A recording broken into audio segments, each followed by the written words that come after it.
Good evening, dear audience and distinguished guests. Welcome to our program tonight. It's now 6 years ago that the seminar series What is German started. It now begins its 7th year. When it started in 2007, they first made an interpretation of Goethe's Erlkönig and Heine's Lorelei. Then they went on with Goethe's Wahlverwandtschaften, which is in English the elective affinities. Then Döblin, then Fontane. It went on this spirit and with this literary speed. It started as a small circle. When there were topics like Nietzsche or Freud, there were sometimes 50 people. But when we had people like Sophie Michaud, Daniel Weiser, and Liston-Kraft, there were even 70. I'm happy that you, Susanne, are doing and organizing this wonderful seminar since now 6 years, and you still have the energy and the power and the creativity to find and to reinvent the seminar. In which spirit and way you reinvent it, you will explain us now. Thank you very much.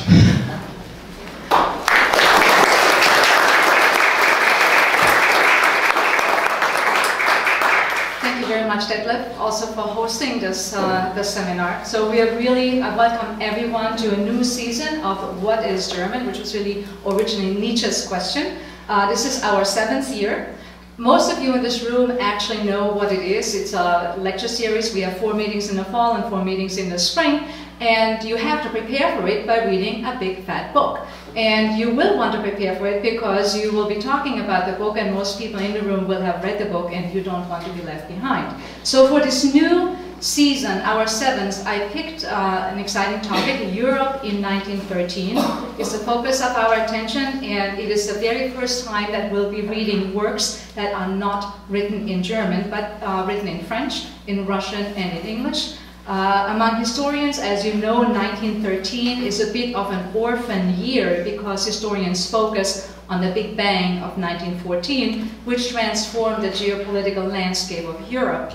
But in the arts, in music, in literature, in painting, in theater, in philosophy, and in cultural theory, 1913 was a year of exploding creativity. It shattered what was left of the 19th century. Very few single years truly deserve the term mind-boggling. 1913 was one of them. This fall we will read works by Karl Sternheim. In fact, we'll be reconvening on October 2nd to read his works, Franz Kafka, Heinrich Mann, and in the spring we will tackle 3 books that defined high modernism. The first volume of Faust à la recherche du temps perdu, Remembrances of Things Past, André Bierly's novel St. Petersburg, and D.H. Lawrence's Sons and Lovers. And we will end our jaunt through 1913 with Freud's strange work, Totem and Taboo, and a novel by Arthur Schnitzler, which deals openly with incest, which is why I think it hasn't been translated into English. And incest is one of the repressed major themes of the period. The other major theme is impotent rage at the fathers. Tonight, we want to give you an auricular taste of the period. Just as there were new colors and combinations and new architectural structures, there were also new sounds, most of them rather disturbing. 1913 was a very noisy year. We are fortunate to welcome back the pianist Daniel Weiser, or Dan Weiser, if you prefer that, and Philip Liston-Kraft, who are known to all New England piano music aficionados. Last year, they opened our series on the literary culture of Munich with a Richard Wagner program. Tonight, they will perform music that will make poor Wagner spin in his grave. We are also lucky to have with us mezzo-soprano Sophie Michaud, who is also no stranger to New England opera buffs. Her most recent appearance at the Goethe-Institut was in the Warsaw Ghetto program. It was originally scheduled for April 19th, which happened to be the day when Boston was shut down for the search of the Boston Marathon bombers. I'm happy that we are able to assemble here tonight in good health. Our thoughts, of course, go out in empathy to those who lost life and limb into an attack of deliberate violence and cruelty just 5 short months ago. In 1913, the curtain began to rise on a century of unparalleled violence and cruelty. In our readings, we will see that the arts were not innocent in the glorification of violence, and that they certainly did absolutely nothing to decrease or prevent it. In fact, if you feel violated in your sensibilities by an exposure to the arts of 1913, then you have understood their meaning right. In the first decade of the 20th century, violence in the arts preceded violence on the ground. One could easily argue that the arts of 1913 prepared their audiences for the brutality of the First World War. Tonight, though, the indications of the rawness of 1913 are muted by neo-romanticism, by French sensuality, and by American optimism for a better future. The concert tonight is split into two sections. The first part, with music by Stravinsky, de Falla, Debussy, and Ravel, is set in Paris, but has tentacles that reach into Russia and Spain. The second part, with music by Richard Strauss, Alexander Zemlinsky and Irving Berlin, and some other Americans, is set on the vertical axis of Berlin, Prague, and Vienna, and has tentacles that reach into Dublin and New York. The connecting bridge between the Francophone Russian part and the Anglo-Saxon Germanic Jewish part is Richard Strauss' brilliant music for the opera ballet Bürger als Edelmann, which is based on an adaptation of Molière's comedy ballet Le Bourgeois Gentilhomme of 1670, for which Jean-Baptiste Lully wrote the music. Strauss cooperated with Hugo von Hofmannsthal, who rewrote Molière's libretto. The outcome was a mishmash of styles and genres, and when the comedy opera premiered in Stuttgart in October 1912, it was a total failure. Molière's play was about a wealthy, middle-class merchant who makes a fool of himself with his obsession to become an aristocrat. The desire to become an aristocrat was still a well-known phenomenon in Hofmannsthal's Vienna 240 years later. What is truly mind-boggling about 1913 is the complexity of people's personal lives. Lives are constantly thrown into disarray by the contradictory forces of upward social mobility and the restrictions imposed by ethnic and racial resentment. Your first homework for What is German is to look up on Wikipedia or on any other source the unsettling and unsettled biographies of Richard Strauss and Alexander Zemlinsky. Zemlinsky, incidentally, was Arnold Schoenberg's brother-in-law. See, I did look it up. Schoenberg had married Zemlinsky's sister Matilda in 1901, and it was through Zemlinsky, the descendant of Hungarian rabbis, that the young Schoenberg advanced in Vienna's musical world. Schoenberg, incidentally, was terrified of the number 13. When he realized that his opera Moses und Aaron had 13 letters, he cut an A from Aaron's name. But luck would have it, bad luck would have it, in fact, that Schoenberg was born on September 13, 1874. He was terrified to die on a Friday the 13th, which of course he did, July 13th, 1951. This goes to show that even paranoids can sometimes be right. I have taken these anecdotes about Schoenberg from an extraordinary book with the simple title 1913.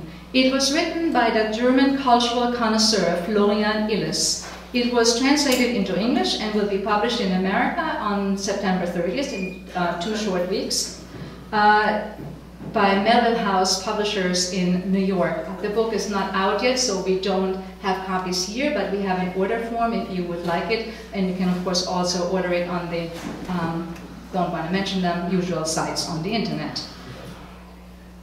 We want to preface both parts of the concert with an excerpt from this wickedly funny and disturbing book, and there will be a short intermission, maybe 5-6 minutes, between the two parts. So I will now read a 3-minute excerpt from the book by Florian Illies in the English translation.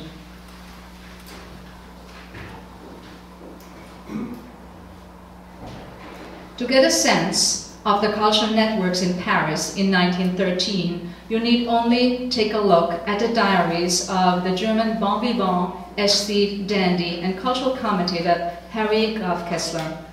His entry for the 14th of May 1913 is a perfect example.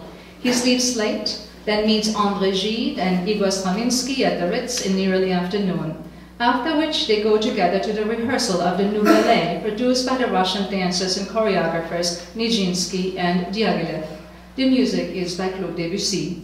He talks to Debussy and to Jean Cocteau during the intermission. Tempers suddenly flare in the middle of the rehearsal. Stravinsky shouts, Debussy shouts, Diaghilev shouts. Then all make up and have champagne next door. Kessler, as he confides to his diary that night, finds Debussy's music too thin. But he finds the costume of the great Nijinsky even worse. Short white trousers with a black velvet border and green braces, which is too unmanly and comical, unquote, even for Harry Graf Kessler. A good thing then that Nijinsky, the Russian, with the unreliable taste, had cultured French and German style advisors. Cocteau and I persuaded him, therefore, before the premiere tomorrow to get hold of some sport trousers and a sport shirt from Willicks, and so he did. Exactly 2 weeks later, the general rehearsal of Stravinsky's The Rite of Spring is held at the Théâtre des Champs-Élysées. This time, Harry Graf Kessler doesn't even go to the rehearsals, heading instead straight to the post-rehearsal party at La Rue restaurant, with Nijinsky, with Maurice Ravel, with André Gide, with Diaghilev, with Stravinsky. Quote, the general view was that the premiere tomorrow evening would cause a scandal, and so it did. The premiere of Rite of Spring was an event that electrified Paris and sent shockwaves as far as New York and Moscow. What happens on the evening of May 29th between 8 and 10 p.m. is one of those rare moments when eyewitnesses sense they are part of a historical event. Even Harry Graf Kessler is ecstatic, and I quote, a new form of choreography and music, an entirely new vision, something never seen before, something gripping and convincing has suddenly come into existence. Savagery in unart and also in art. Old form is ravaged, new form suddenly arising out of chaos, unquote from Kessler's diary. What Kessler confides in his diary at 3 o'clock in the morning is one of the most concise and workable formulations for the thrust and modernity that grips the world in 1913.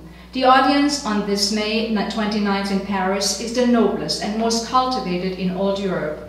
Sitting in one of the boxes is Gabriele D'Annunzio, who has fled to Paris to get away from his disciples in Italy. In another is Claude Debussy. Coco Chanel is in the auditorium, and so is Marcel Duchamp. For the rest of his life, he will later say, he would never forget the shouting and screeching of that evening. Stravinsky's music brought the primal violence of archaic powers back on the stage. The primordial nature of people from Africa and from Polynesia who had served as the model of the art of expressionism were now at the center of civilization, brought to pulsating life in the Théâtre des Champs-Élysées.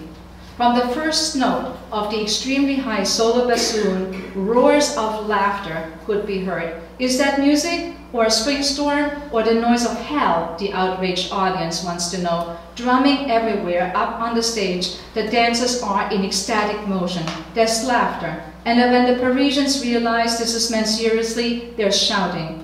The devotees of the modern, on the other hand, applaud from the cheap seats. The music rages on, and the dancers get tangled up. They can no longer hear the music because of all the noise. From somewhere or other, Maurice Ravel shouts, "Genius!" into the auditorium. Nijinsky, who wrote the choreography for the ballet, hammers out the rhythm with his fingers against the furious whistling of the audience. The dancers seem to be intoxicated, and the theater manager turns off the lights in the middle of the performance to avoid an escalation of the chaos, but the dancers at the front keep going, and when the light comes back on, the people in the auditorium have the unsettling feeling that they are the stage and the dancers are the audience. It is only thanks to the stoical calm of the conductor, Pierre Montreux, who keeps going just as the dancers do, that they manage to carry the performance to the final bar. Le Figaro writes the next morning, the stage represented humanity. On the right, strong young people are picking flowers while a 300-year-old woman dances around like mad. On the left edge of the stage, an old man studies the stars, and here and there sacrifices are being made to the god of light. The audience wouldn't swallow it. They roundly hissed the piece. A few days earlier, they might have applauded. The Russians, who aren't entirely familiar with the manners and customs of the countries they visit, didn't know that the French start protesting at the drop of a hat once stupidity has reached its nadir. Stravinsky is horrified by these words and deeply disturbed by the events of the evening, yet he guesses he has written a work that will define an era. And he might have been reinforced in his view by Coco Chanel, whose little millinery shop salon in Paris has been attracting a great deal of attention, and who sees a great Russian composer for the first time this evening. And then they become lovers. Please welcome our musicians.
back to Florian Illies.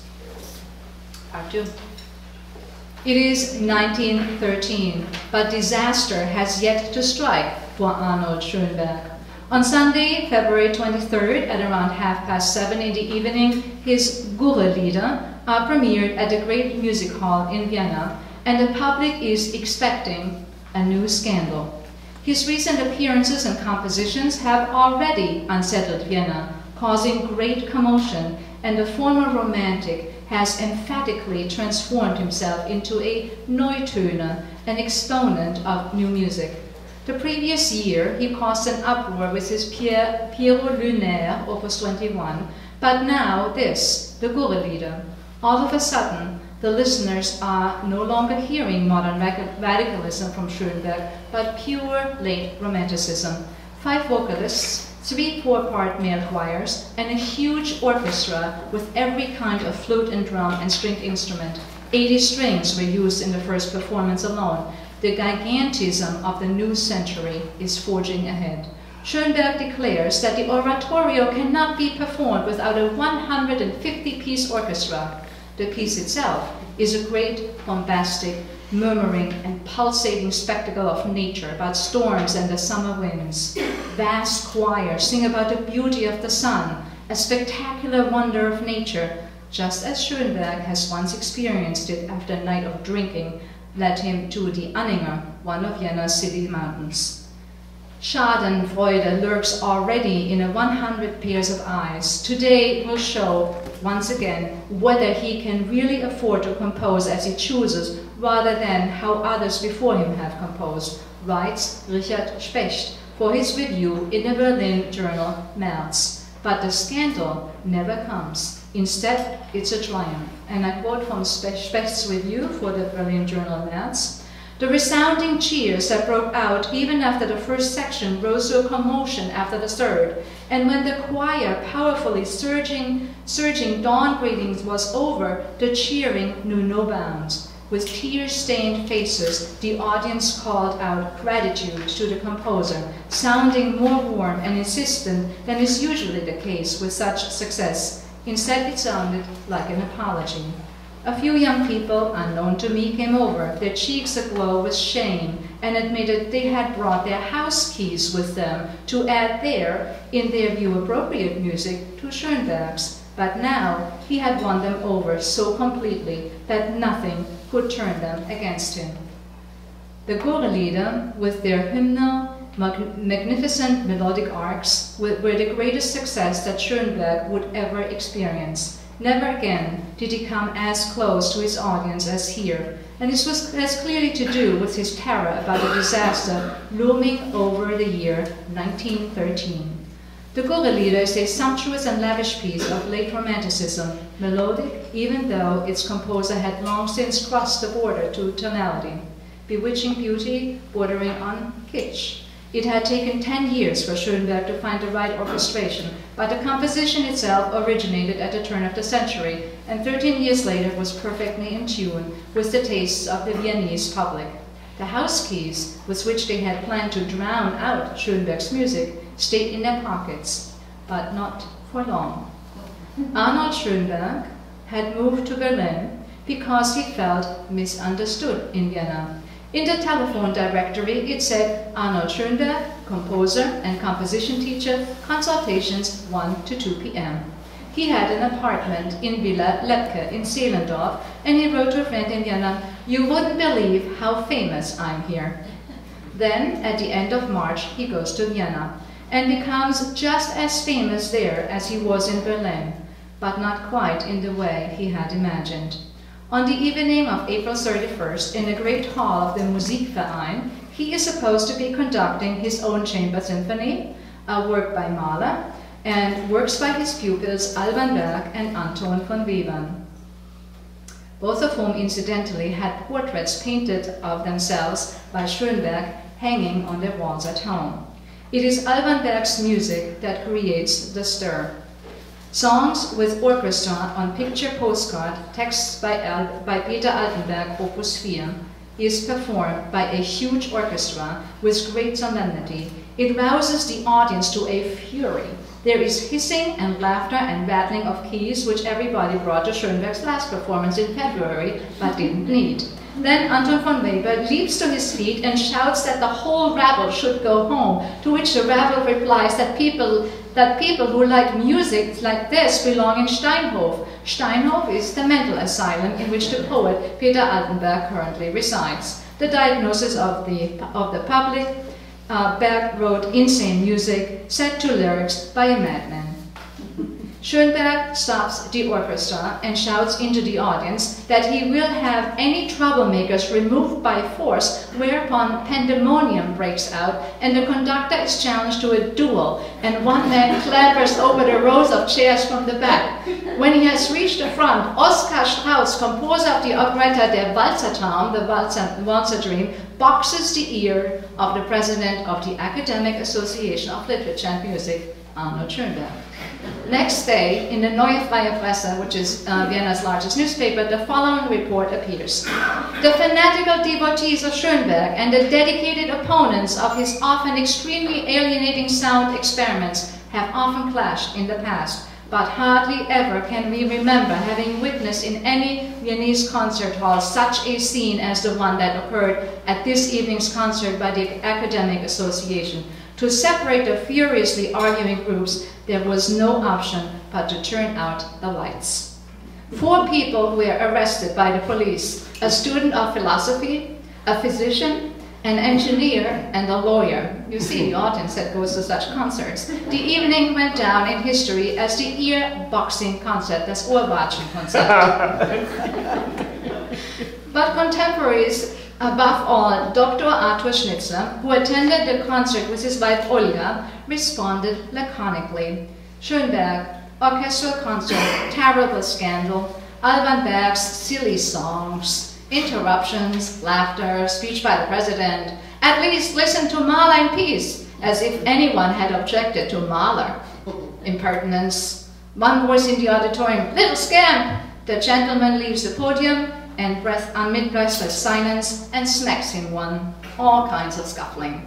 End of quote. But life goes on, and Schnitzler starts a new paragraph and then writes, dinner with Vicky, Fritz Zuckerkandel, and his mother in the Imperial.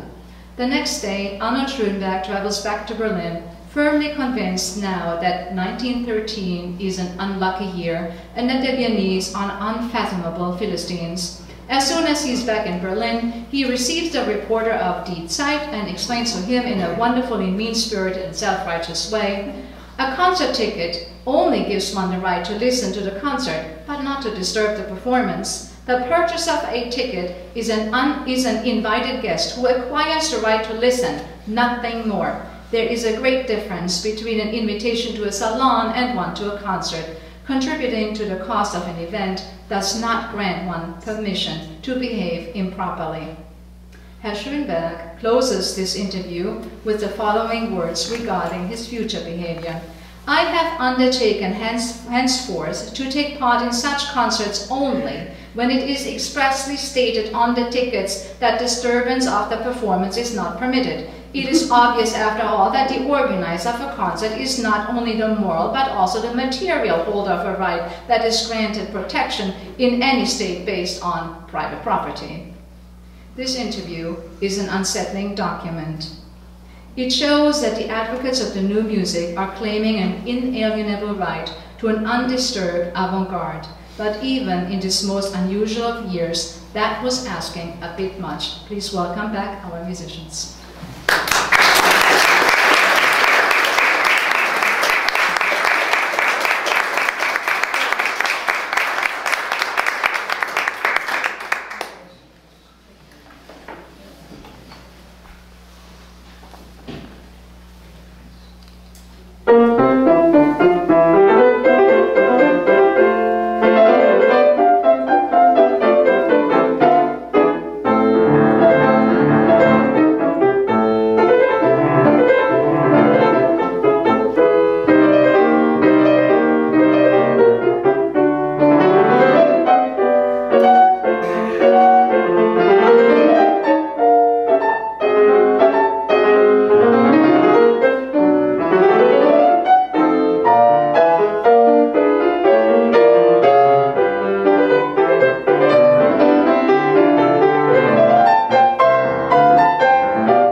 Und ich sah den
this last song, it's really not a ragtime piano piece, it's a ragtime song. So there are lyrics, which I guess I'm going to have to sing, even though I'm not a singer. But it's worth hearing. This was a song that Berlin wrote on his way to England in 1913, and he wrote it the night before. It was supposed to come out, and it was supposed to be sort of the coming out of ragtime in America.